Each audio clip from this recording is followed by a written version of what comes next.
Do you get annoyed when your child interrupts you? Who doesn't? Quite simply, it's the parent who doesn't understand how to precisely deal with these situations. Ooh, trigger warning. The annoyance that you feel actually comes by having an untrained emotional circuit. If that was confronting, I understand. Me, it's the same. I had this realization and I had to move past it so I could have a great relationship with my kids, so I'm here to help you do the same.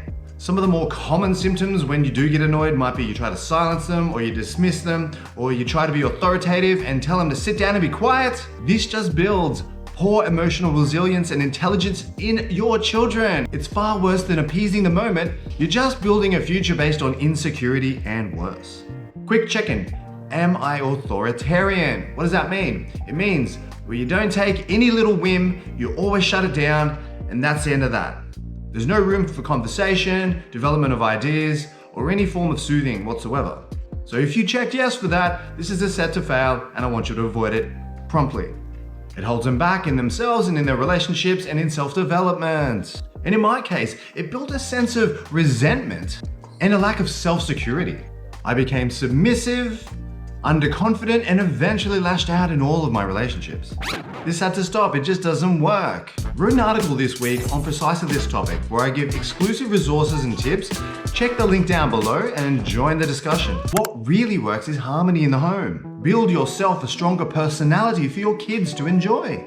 Essentially, this means less tantrums, more effective relationships with them, more constructive activities with them, and less headaches for you as you grow up. No, that doesn't mean that dramas aren't going to be there. It just means you're a stronger version of yourself, willing, able, and prepared to deal with it. A key trigger for me was when I'd been stuck in these scenarios, dealt with it poorly, and I had that yucky feeling inside. This was a clear indicator, which I ignored for some time, but in the end, I listened and realized that just wasn't gonna work. What really worked when it came to our youngest, who pushes on every single button you can imagine, was empathy. Listening, active listening, hearing her out, conversing about the options that we could put forward as a solution, and then working together on solving that problem. As a result, she's more friendly, more compliant, more honest. This is exactly what I want. I never could do this because I could never be heard, which led to secrecy, deception, and lies. Don't think it'll happen to you? Okay, enough of the drama. Let's talk about some solutions. You gotta acknowledge what they're experiencing through empathy. See the experience through their eyes. Right. Allow them to tell you, preferably without interrupting. I know it can be mundane. I know it can be... She said, don't forget breathing. Ah, works every time.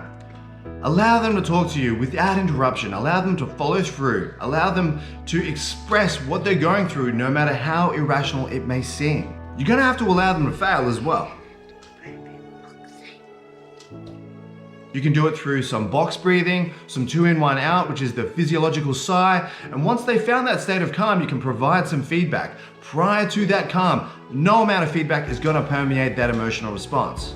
The goal here is to soothe, not control, and not to solve. You want them to solve it on their own by walking them through a logical process, and to get them into that logical process, you need to get them in a state of calm, not in a reactive space where clearly there is no solving going on. And if you haven't made this realization already, you cannot control your kids.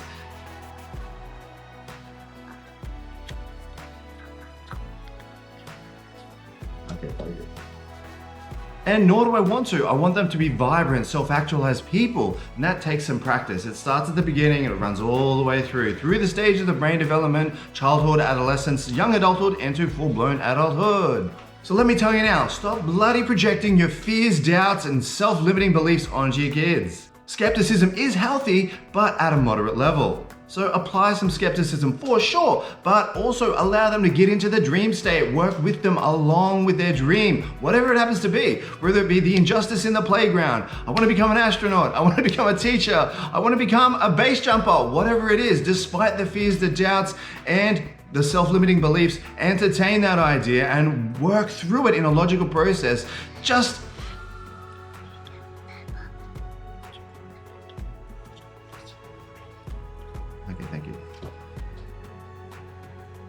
to make them feel happy. And hey, if you run through the process of looking at these different avenues only to find that it doesn't work or it can't work, then great. You've done an amazing job on helping bolster their emotional intelligence, run through a logical process of elimination to figure out if something's going to work, and then you can start again and try again on something else. That was quite irking, don't you think? But actually, I got really motivated from that, and I hope you did too. I go more into this kind of thing in my newsletter. You can check the link in the description below.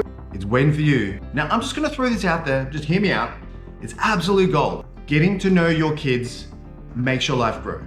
No matter if your kids are young or they're all grown up, it works for all of them. The reason I think this is because I do it in my own life. And I've seen the contrast to that. The number of parents that I speak to that have distant relationships with their kids now that they're all grown up, to me, says they were not nurturing their kids through those stages of development, not building that trust, that cohesion, that connection. And as a result, the kids have never really formed that secure child-parent bond that they were destined to build. In these scenarios, it's parents that I see that typically prioritized activities with the kids and their own personal careers. They weren't necessarily in the home, and when they were in the home, they weren't necessarily as engaged as they should be. And today, with the mobile device, it's getting even harder to engage. Even your kids are looking for comfort and soothing from these things because they can't get it from their parents. So clearly, that's not the system we all planned for, that's not the system we want, but hey, in some circumstances, it's the system we got. How do we turn it around? You gotta build that relationship with them. It's one where they believe that you're a treasure to have in their everyday life.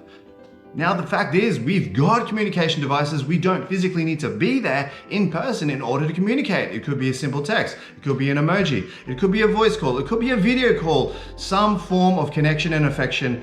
That's what builds this secure attachment that we want for our kids.